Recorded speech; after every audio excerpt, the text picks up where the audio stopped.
Hello, everybody. Welcome to the Blue Wave. I'm Max Lopez. So Kevin McCarthy has opened a impeachment inquiry into Joe Biden's business dealings with his son, Hunter Biden.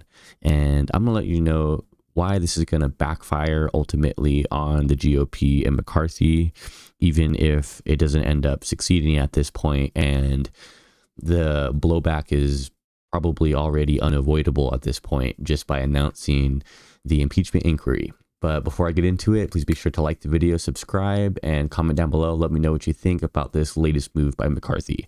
So first, let's dive into this article here just real quick. It says McCarthy orders impeachment inquiry into Biden amid pressure from hardliners. Speaker Kevin McCarthy announced Tuesday he was ordering House Republicans to move ahead with an impeachment inquiry into President Joe Biden. Today, I'm directing our House committee to open a formal impeachment inquiry into President Joe Biden, McCarthy said at the U.S. Capitol in a short formal statement. He did not take questions. McCarthy previously indicated there would be a full House vote for an impeachment inquiry, and as has happened in the past, but as of Tuesday, he didn't appear to have the votes to open one. A spokesperson for McCarthy tells ABC News that McCarthy is not expected to hold a vote to launch the impeachment inquiry. He has signaled a Biden impeachment inquiry for weeks, in part to placate GOP hardliners and in order to obtain bank records and other documents from Biden and his son Hunter.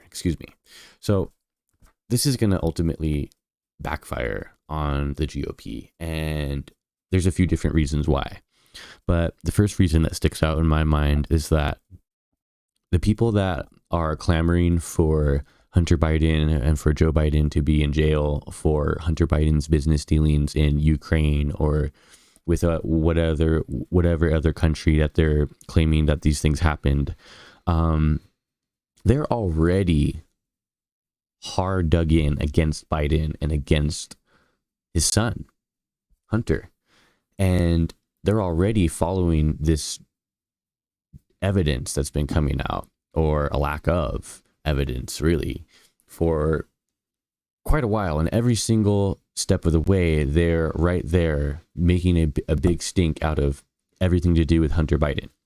And so those people are riled up, and those people are going to think that this is a great thing that Kevin McCarthy is doing. But in my opinion, there's a lot more people out there that might not be so wrapped up in the everyday happenings of this Hunter Biden BS, okay, that has been going around. And where they are is that they're not likely going to be moved on the needle towards, one way or the other based on this GOP impeachment inquiry. So really what Kevin McCarthy is doing is he's signaling to the whole rest of the country, everybody else other than this 30-35% that is not totally on the MAGA train, he's signaling to the rest of the country his political vindictiveness, and the rest of the country is hurting, and inflation is hitting the middle class as well as the poorest people in this country very hard. And we want to see these politicians doing something to make our lives better in any kind of way. And Kevin McCarthy is going way out of his way to make a big stink out of trying to impeach Biden, even when it's unlikely that Biden's ever going to be removed from office because the Democrats control the Senate, and it's just never going to happen. So it's basically all just a bunch of political games. And I think that the American people are going to see what Kevin McCarthy is doing for exactly what it is, which is political games and really ultimately a bunch of nonsense. And the evidence is just so thin that Biden personally benefited in any kind of way from any of Hunter Biden's business dealings. And here's another thing. Hunter Biden's not a part of the government, okay? We want to talk about people benefiting from their family being involved in government.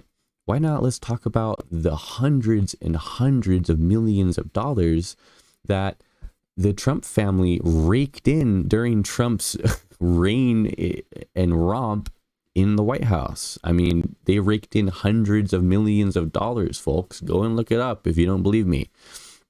Let's go back in here to this article just real quick. So it says, oops, just a second. House Republicans have been investigating for months, alleging ties implicating Biden and his son's business dealings, but have so far not been able to prove any wrongdoing by the president. McCarthy said House Republicans during the August recess uncovered serious and credible allegations into Biden's conduct. Taken together, these allegations paint a picture of a culture of corruption. I do not make this decision lightly, McCarthy added. White House spokesman Ian Sams responded to McCarthy. Okay, let's hear a little bit of what the White House has to say. They said, House Republicans have been investigating the president for 9 months, and they've turned up no evidence of wrongdoing. His own GOP members have said so. He vowed to hold a vote to open impeachment. Now he flip-flopped because he didn't have support. Extreme politics at its worst, Sams wrote on X. Hunter Biden's lawyer, Abe Lau, said McCarthy has shown he will do anything to hold on to his gavel, including launch an impeachment inquiry based on repackaged, inaccurate conspiracies about Hunter Biden and his legitimate business activities. So you guys can read the rest of this article on ABC News if you'd like. I'll leave a link to it in the description. We're not going to read the rest of it because, well, you guys can go read it, and it's not really, I don't think there's a whole lot left in it.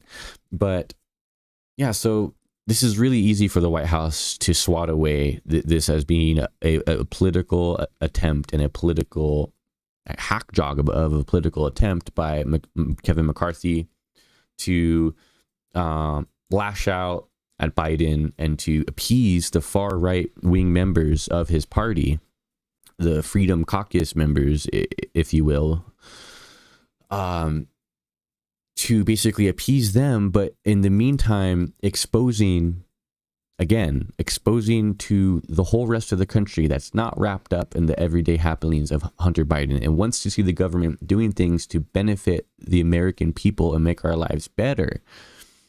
They're going to see this for exactly what it is. And you couple this with the Republican stance on abortion. You couple this with the Republican stance on Social Security and Medicare, and you couple this with just any of their positions really, and it's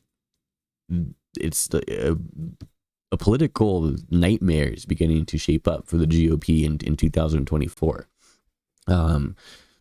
And these polls that have Trump neck and neck with Biden, I am going to do a separate video getting into some of these polls, but I'm going to talk about why I don't necessarily buy them, okay?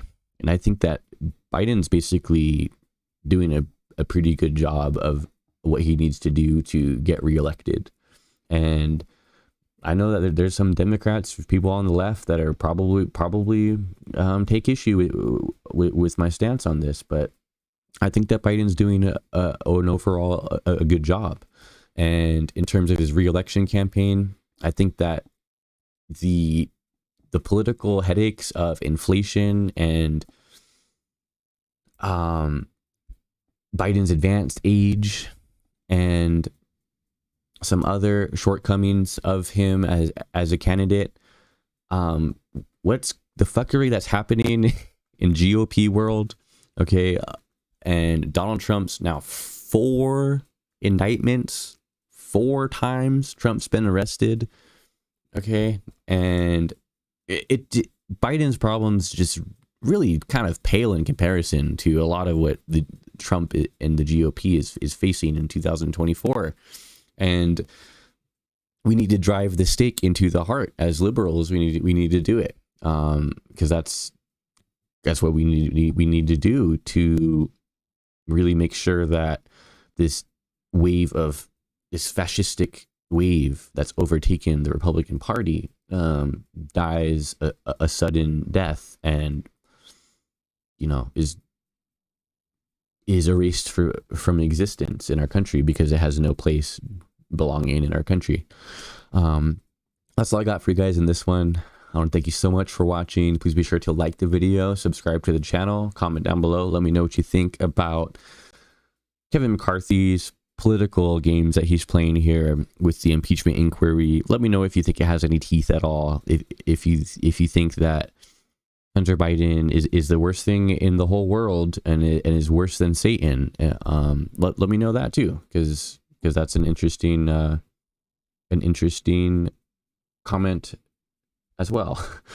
But all right, I want to thank you so much for watching. Please be sure to like the video, like I said, and I'll catch you in the next one. All right, peace.